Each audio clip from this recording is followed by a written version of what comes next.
When should the education of our children begin? This is a subject that all should carefully study.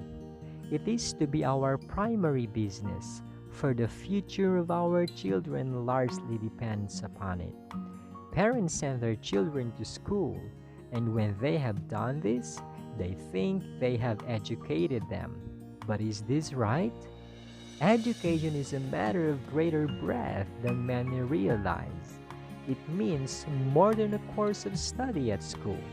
It comprises the whole process by which the child is instructed from babyhood to childhood, from childhood to youth, and from youth to manhood. It has to do with the whole person and with the whole period of existence possible to human beings. It is the harmonious development of the physical, the mental, and the spiritual powers.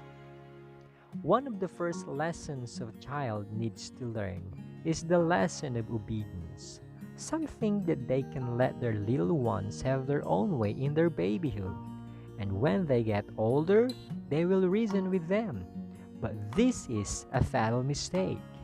Education begins with the infant in its mother's arms, while the mother is molding and fashioning the character of her children. She is educating them.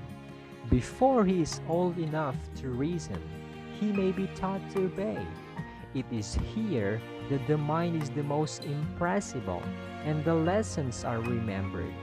As soon as a child is capable of forming an idea and begins to choose his own will and way, his education should begin. This may be called an unconscious education. It is then that a work, conscious and powerful, is to begin. Few parents begin early enough to teach their children obedience. The child is usually allowed to get to 2 or 3 years before their parents start educating them, thinking that they are too young to understand. But all this time, self is growing strong in the little being, and every day makes it harder task for the parent to gain control of the child. At a very early age, children can comprehend what is plainly and simply told them, and by kind and judicious management can be educated. The first child especially should be trained with care, for he will educate the rest.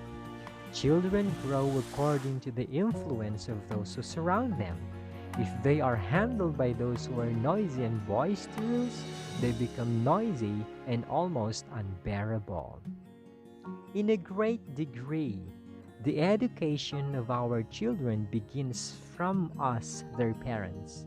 When parents don't have correct understanding of their responsibility, when they haven't learned to discipline themselves to pure habits, they transfer them to their children. Never will education accomplish all that it might and should accomplish until the importance of the parents' work is fully recognized and the parents are trained to fulfill these sacred responsibilities.